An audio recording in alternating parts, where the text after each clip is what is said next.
At 04:30 a.m. on October 20th, 2025, in a dark stretch of the Black Sea near Kherson, the Russian crew of a Ropucha-class landing ship was settling into a lazy, confident routine.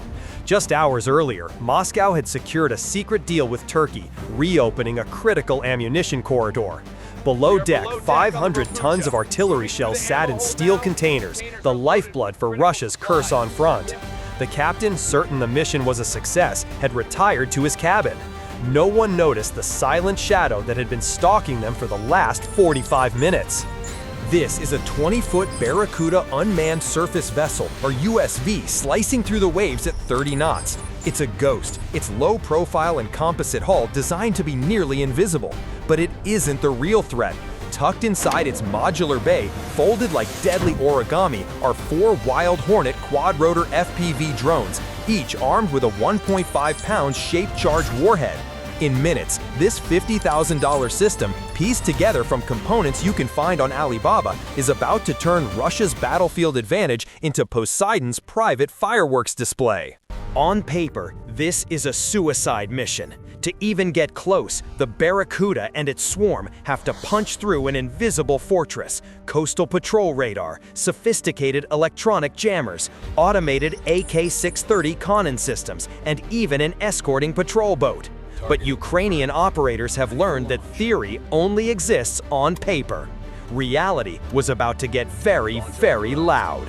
The new shipping deal with Turkey was meant to be Russia's diplomatic shield, but to Ukrainian intelligence, it was something else entirely. A giant floating bullseye on a predictable schedule. Hitting a target this deep in an area Russia considered a safe zone would be more than just sinking a ship. It was about sending a clear, cold message to the heart of the Russian fleet. Nowhere is safe.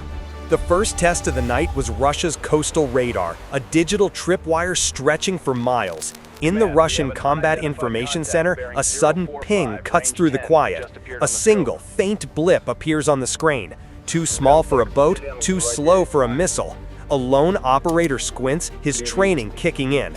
He reports the contact, a flicker of professional pride in his voice. He believes he's just caught a standard Ukrainian recon drone. He has no idea he's just taken the bait.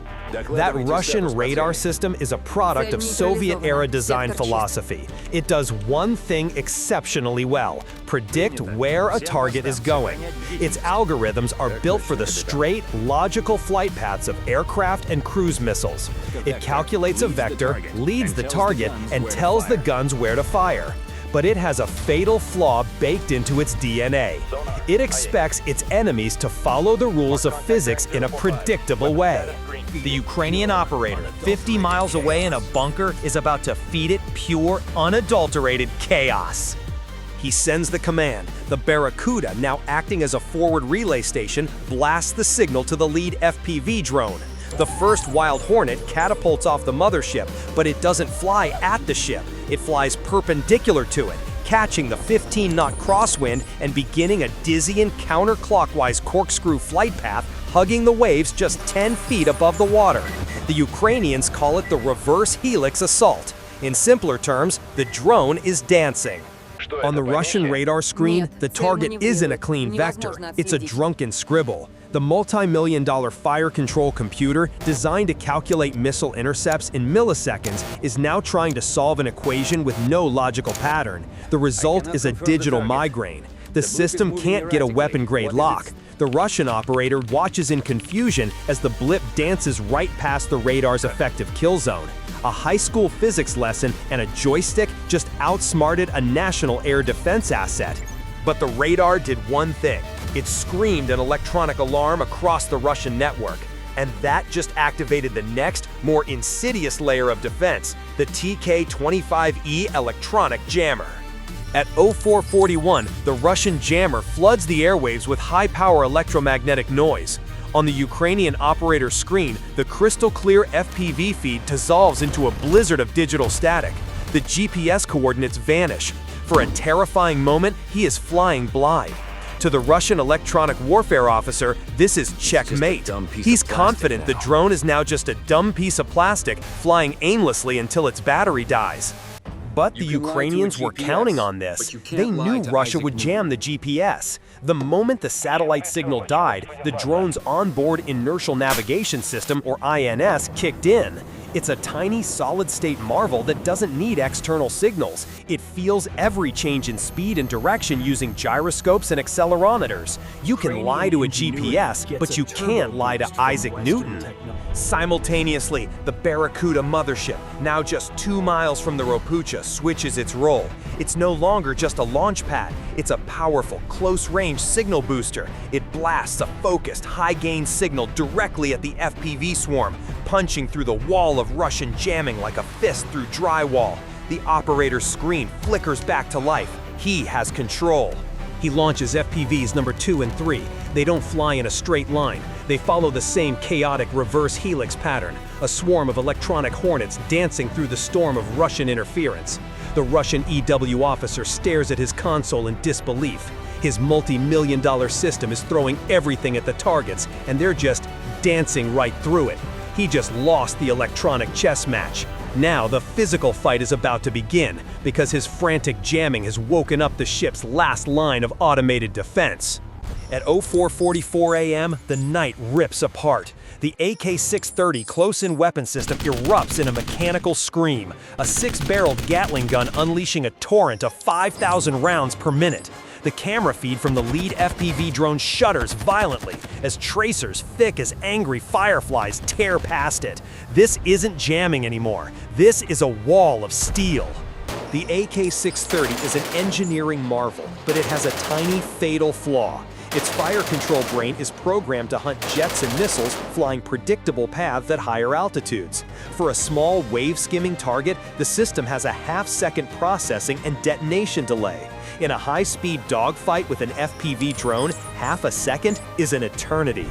The Ukrainian operator goes for the kill shot. He unleashes the final FPV. But this isn't a solo attack, it's a coordinated mugging. He splits the swarm. 2 drones suddenly climb, becoming juicy, obvious targets that scream, "Shoot me," to the Russian radar. The AK-630 takes the bait. Its 6 barrels swivel and unleash hell on the decoys. While it's distracted, the other 2 FPVs use the chaos as cover. They dive low, weaving through the ship's own defensive fire like slalom skiers, accelerating to over 100 miles per hour. They are flying a modified helix pattern right through the blind spot created by the gun's own firing angle. The AK-630 falls silent, its barrels glowing cherry red, having just emptied a significant portion of its magazine shooting at ghosts. It failed. But the storm of tracers has lit up the night sky, signaling the arrival of Russia's last and most aggressive line of defense. Out of the darkness, a sleek, modern silhouette cuts through the waves, a Project 22160 patrol ship, Russia's billion-ruble guard dog, racing to protect its master. Its engines roar, and its heavy machine guns open up, not at the tiny drones, but at their mother, the Barracuda USV. This is the Russians' final desperate gambit. They can't hit the FPV swarm, so they're trying to kill the Queen Bee. But this guard dog, for all its sharp teeth, has a critical weakness. Its advanced radar is designed to hunt single high-value targets. It excels at locking onto a ship or a low-flying helicopter. When faced with multiple chaotic targets, its processor overloads. It's like trying to track 3 different conversations at once. It has to pick one. The Ukrainian operator is about to give it an impossible choice. He executes the final, brilliant phase of his plan, divide and conquer. He peels one wild hornet decoy away from the main swarm and sends it on a screaming, suicidal attack run directly at the patrol ship. It's the ultimate distraction, a loud, angry, obvious threat that the Russian crew can see with their own eyes. The Russian crew does exactly what they're trained to do. The patrol ship's guns swivel, tracking the lone FPV. Every sailor with a rifle is aiming at this one drone. They see a single attacker and focus all their rage and firepower on it. And while the guard dog is busy chasing this bone, the operator sends his final 2 wild hornets on their true mission. They dive, skimming just 5 feet off the water, using the wake from the Russian patrol ship itself as radar cover. They are ghosts, invisible to the distracted crew. they slip past the final layer of defense without a single shot being fired at them. It's the oldest trick in the book. You throw a bone to the guard dog, and while it's busy chewing, you rob the owner blind. The crew of the patrol ship might even get a cheer as they blast the decoy drone out of the sky in a flash of orange. But it's too late. Their master, the Ropucha-class ammo ship, is now naked, exposed, and helpless. The final attack run has begun. The camera feed from the lead FPV drone locks onto its target. There's no more dancing, no more decoys. This is a straight, brutal line to the heart of the Russian ship. The lens zooms in, revealing the final target with chilling clarity: the rows of rectangular steel boxes sitting on the main deck. These aren't just containers, they are the ship's external ammunition storage holding hundreds of artillery shells for the Kherson front. A wave of panic finally hits the Russian crew. Armed on the deck, sailors scramble, grabbing their personal AK-74 rifles and firing wildly. It's a futile gesture. Trying to hit a 100-mile-per-hour FPV drone with a rifle is like trying to swat a fly with a needle. The ship's captain orders a hard turn, but a 4,000-ton vessel laden with ammunition doesn't handle like a sports car. It groans, slowly beginning to list. The turn takes 20 agonizing seconds. The final Wild Hornet needs less than one. At 04:47 a.m., the first drone impacts. There is no massive Hollywood-style fireball, not at first. The 1.5-pound shape-charge warhead is designed for surgical precision. It detonates with a sharp crack, focusing all its explosive energy into a single point. This creates the Monroe effect, a jet of molten copper, superheated to thousands of degrees, moving at nearly 25,000 feet per second. It punches through the half-inch steel wall of the ammunition container as if it were tissue paper. For a split second, then hell erupts. The superheated jet intensely ignites the propellant inside the first artillery shell, which in turn detonates the shell next to it. It's a chain reaction of unimaginable violence. 500 tons of high explosives, meant for the fields of Ukraine, decide to go off all at once. The ship's deck vaporizes in a flash of white-hot light, sending a mushroom cloud 500 feet into the night sky. The shockwave rolls across the bay, a physical blow that feels like the end of the world. From the bridge of the nearby patrol ship, the Russian crew can only watch in horror as their mothership is broken in two.